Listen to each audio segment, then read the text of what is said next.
découvertes médicales modernes estiment que les dattes aident les femmes sur le point d'enfanter. Aussi, les médecins conseillent-ils aux femmes enceintes de prendre des nourritures riches en fructose lorsqu'elles approchent de leur terme.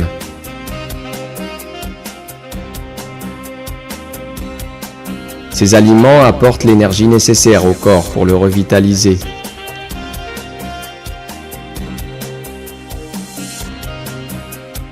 La substance appelée ocytocine, également présente dans les dattes, est utilisée pour faciliter l'accouchement.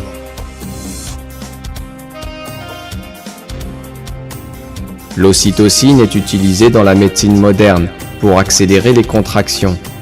Grâce à elle, certaines naissances sont des naissances accélérées. Elle permet par ailleurs une augmentation de la lactation après la naissance. Voici une liste non exhaustive des bienfaits liés aux vitamines et minéraux présents dans les dattes. Elles contiennent de l'acide folique, une vitamine essentielle pour les femmes enceintes. Elles pourvoient aux besoins en potassium du corps, dû aux réactions physiques et aux nausées répétitives pendant la grossesse. Elles comblent le besoin accru en vitamine A durant la grossesse. La plupart des fruits sont pauvres en protéines, alors que les protéines contenues dans la datte protègent le corps contre les maladies et les infections. Le fer présent dans les dattes prévient les anémies pendant la grossesse. Toutes les informations disponibles à ce jour confirment l'infinie sagesse de Dieu et sa grâce sur Marie, bénie soit-elle, lorsqu'il lui conseilla de manger des dattes. Marie a ainsi pu satisfaire tous ses besoins nutritionnels et faciliter son accouchement. Dieu est le plus savant.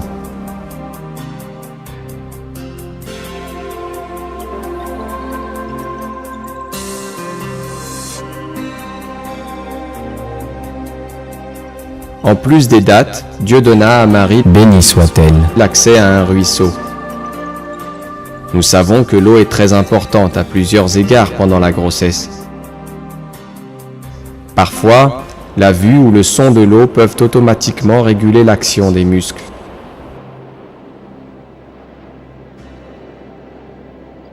L'eau, comme les dattes, facilite les contractions et régule la tension musculaire.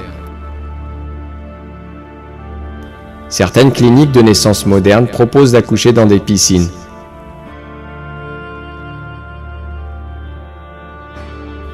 L'absorption d'eau est particulièrement recommandée parce que le volume du sang augmente et pour répondre aux besoins du bébé. Par ailleurs, les femmes qui décident d'allaiter ont besoin de beaucoup d'eau pour produire le lait nécessaire au bébé. Dans la mesure où 87% de ce lait est composé d'eau, on peut comprendre combien il est important d'en boire. La science n'a fait ses découvertes que récemment. Cela montre bien les miracles que contiennent ces versets à propos de la grossesse de Marie. Bénie soit-elle.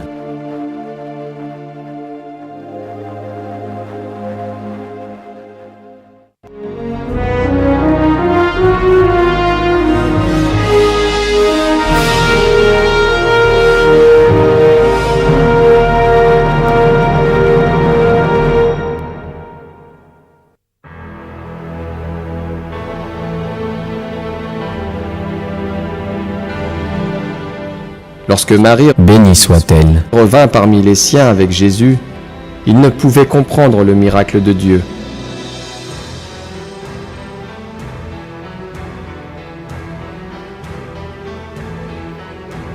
Aussi l'accusèrent-ils de manière indécente et la calomnièrent-ils.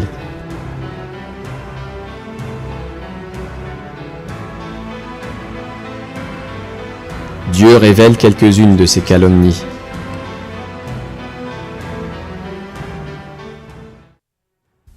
Puis, elle vint auprès des siens en le portant. Ils dirent, « Ô Marie, tu as fait une chose monstrueuse. Sœur de Haroun, ton père n'était pas un homme de mal, et ta mère n'était pas une prostituée. »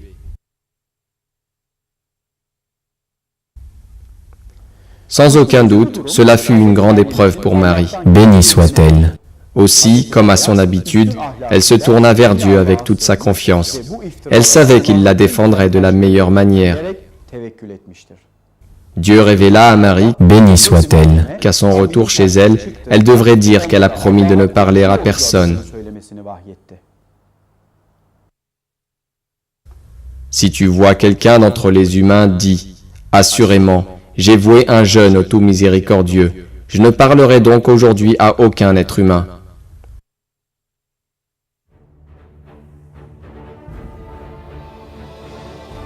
Une fois de retour, elle montra Jésus à ceux qui lui disaient du mal.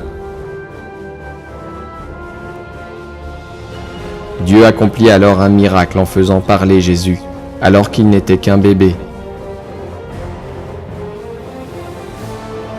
Grâce à Dieu, le prophète Jésus prononça l'explication que tous attendaient de Marie. Bénie soit-elle. À travers ce miracle, il annonça la prophétie aux enfants d'Israël et réhabilita sa mère face aux calomnies.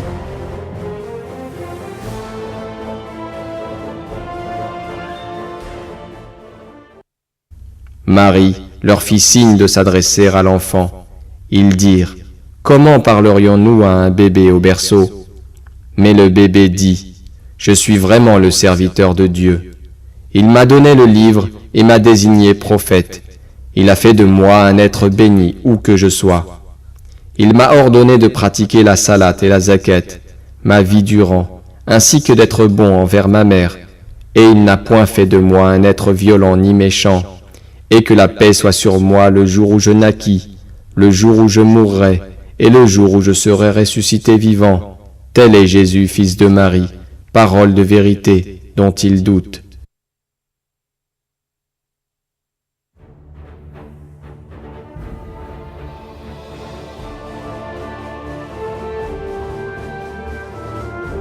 Ce discours miraculeux révéla la nature pure et honorable de Marie. Bénie soit-elle. Et déjoua les pièges des non-croyants.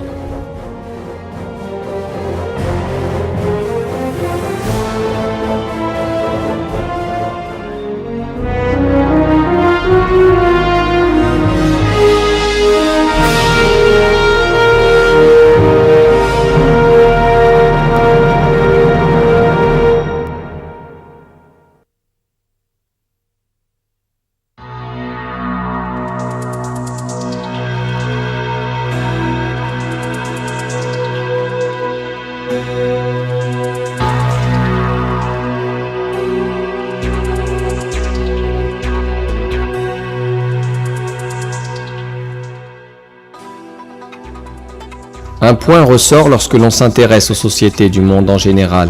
Dans de nombreux pays, des femmes sont au chômage, dans le besoin, souffrent de violences et d'abus. Aucune solution durable n'a été trouvée à ces situations pénibles. Il ne semble pas y avoir de solution pour la simple raison qu'on ne la cherche pas au bon endroit. Pour toutes les situations, le Coran offre une solution. Il suffit d'obéir et de vivre selon les valeurs morales édictées dans le livre saint.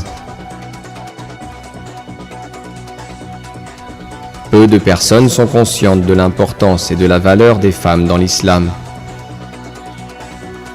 Ces individus, ainsi que tous ceux dont la connaissance du Coran est insuffisante, essaient de protéger leurs droits en se cantonnant à leur vision du monde, qui suit la logique de l'incrédulité.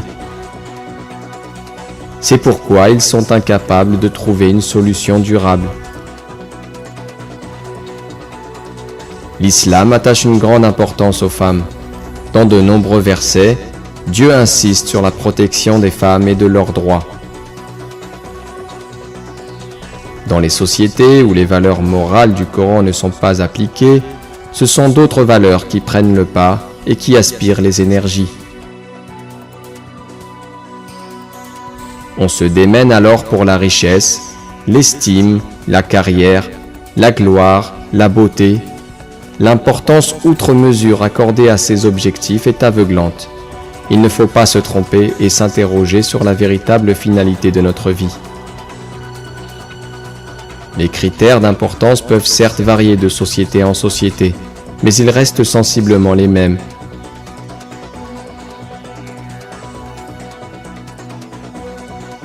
Ce sont ces mêmes critères qui sont à la base des débats en cours sur le rôle de la femme.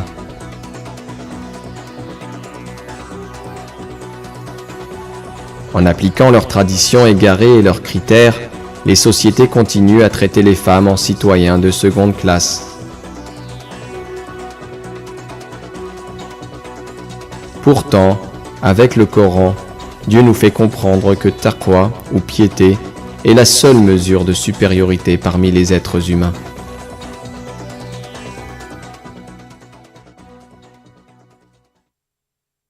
Ô homme, nous vous avons créé d'un mâle et d'une femelle, et nous avons fait de vous des nations et des tribus, pour que vous vous entreconnaissiez. Le plus noble d'entre vous, auprès de Dieu, est le plus pieux. Dieu est certes omniscient et bien informé.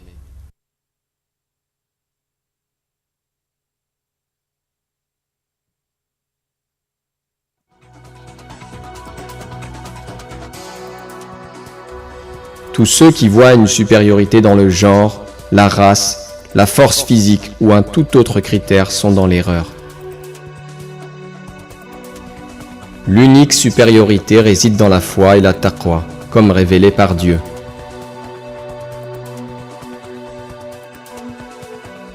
Les questions du statut de la femme dans la société, son rôle dans la vie de famille, son travail sont largement débattues dans le monde entier, et ce depuis longtemps. En revanche, pour le musulman, la place de la femme dans la société est claire. L'islam affirme simplement que l'homme et la femme sont complètement égaux et complémentaires. D'après le système de valeurs islamique, que l'on soit un homme ou une femme, ce qui importe c'est la soumission à Dieu, avec une foi profonde et une crainte respectueuse, ainsi que les efforts pour se conformer au Coran. Ce sont ces caractéristiques-là qui seront appréciées de Dieu. Les femmes qui s'attachent aux valeurs du Coran se consacrent non pas à la lutte pour l'égalité des sexes, mais à la concurrence dans les bonnes œuvres. Cette compétition démontre que les croyants consacrent leur vie à l'obtention de l'approbation de Dieu.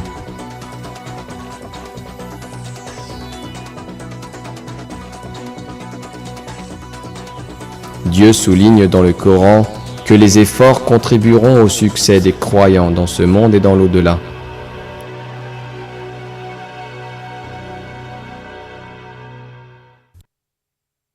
Ceux-là se précipitent vers les bonnes actions et sont les premiers à les accomplir.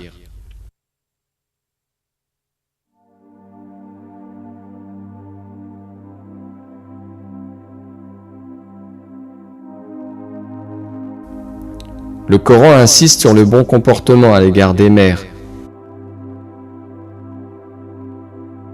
Les parents font de leur mieux pour donner à leurs enfants une bonne éducation, un caractère agréable et un comportement adéquat.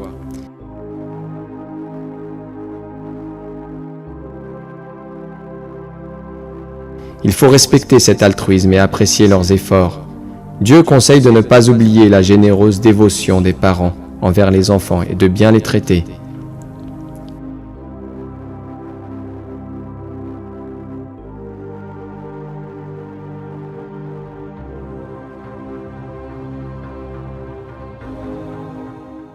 Et ton Seigneur a décrété, n'adorez que lui, et marquez de la bonté envers les pères et mères. Si l'un d'eux ou tous deux doivent atteindre la vieillesse auprès de toi, alors ne leur dis point « fi » et ne les brusque pas, mais adresse-leur des paroles respectueuses. Et par miséricorde, abaisse pour eux l'aile de l'humilité, et dis « Ô mon Seigneur, fais-leur à tous deux miséricorde comme ils m'ont élevé tout petit. »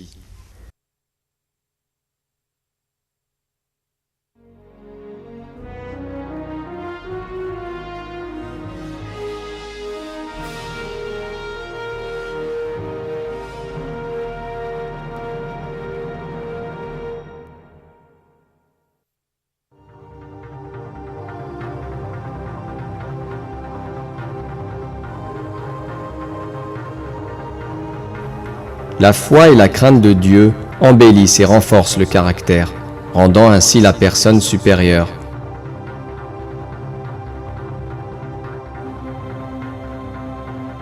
Le Coran s'attache à décrire les valeurs morales pour tous, notamment pour la femme.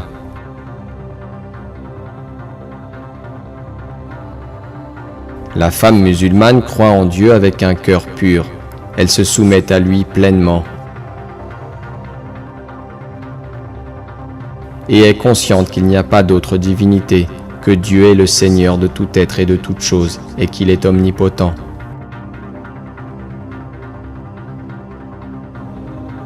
Dieu annonce une bonne nouvelle à ceux qui se soumettent à lui.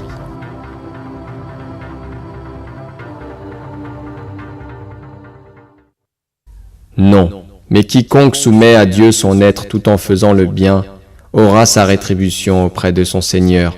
Pour eux, nulle crainte, et ils ne seront point attristés.